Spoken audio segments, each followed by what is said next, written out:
Bonjour à toutes et tous et bienvenue dans ce nouvel épisode de What's in the Box qui sera consacré à un adaptateur qui est ce petit bonhomme. Donc je l'ai déjà sorti de son petit carton de voyage et donc ce sera l'adaptateur, comme vous le voyez, Viltrox EF EOS M. Donc c'est l'équivalent de l'adaptateur Canon pour pouvoir mettre vos EF sur tous vos EOS M, que ce soit l'EOS M, le M3, le M5, M6 et M10. Donc la particularité de cet adaptateur, c'est qu'il va coûter 3 fois moins cher que celui de Canon. Donc moi je l'ai acheté pour le tester. Je vais d'abord commencer à utiliser celui-là et plus tard j'achèterai le Canon pour le comparer avec celui-ci. Et donc voilà, ce qu'on peut dire déjà, c'est que la boîte est assez sympa. C'est une boîte standard de chez Viltrox. Bon, la taille est adaptée à ce qu'il y a dedans, mais si vous avez vu ma vidéo sur le DC70-2, le moniteur qu'il propose, on a à peu près la même boîte que je trouve assez sympa. Donc le tout sera bloqué par un bandeau où on peut voir EF et EOS-M, et on aura un truc marqué en chinois.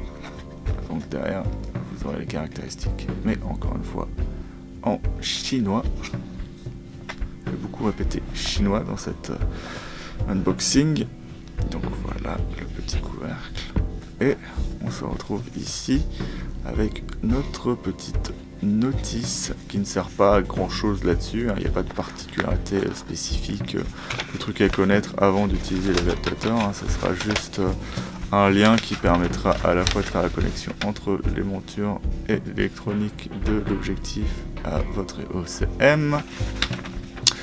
Donc là on aura de ce côté-là l'anglais et de ce côté-là le chinois. Donc si vous aimez un petit peu les petits dessins techniques, cet objet est pour vous.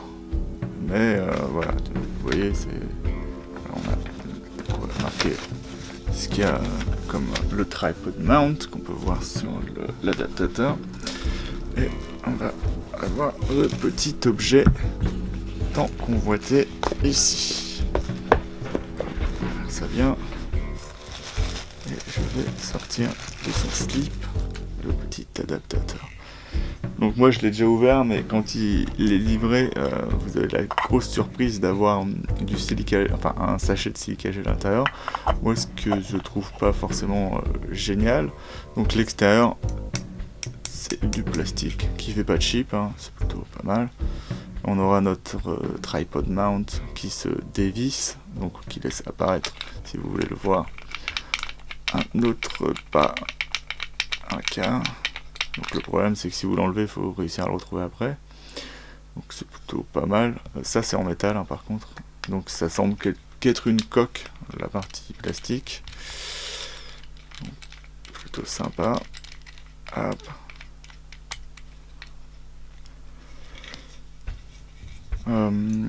Donc voilà. Donc ça ce sera le point. Comme d'habitude chez Canon pour les EF, et ça c'est pour les EFS. Donc l'adaptateur est bien compatible avec les EFS. Ce que certains adaptateurs pour aller sur Sony ne font pas. Et donc on aura des petites écritures là qui sont peut-être un peu voyantes. Il suffira de mettre un petit peu de gaffeur dessus.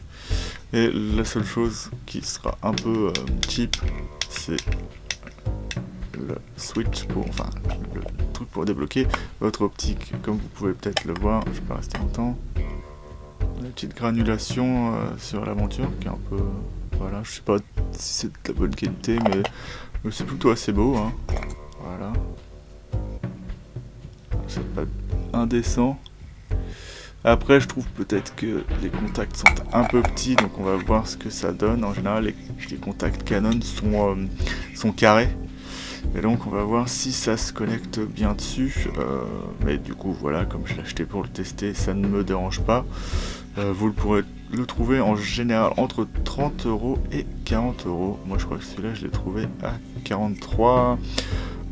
C'est un beau petit objet qui ne dénotera pas sur votre EOS M, à part qu'il y a marqué en gros Viltrox dessus, et ça a l'air quand même assez solide.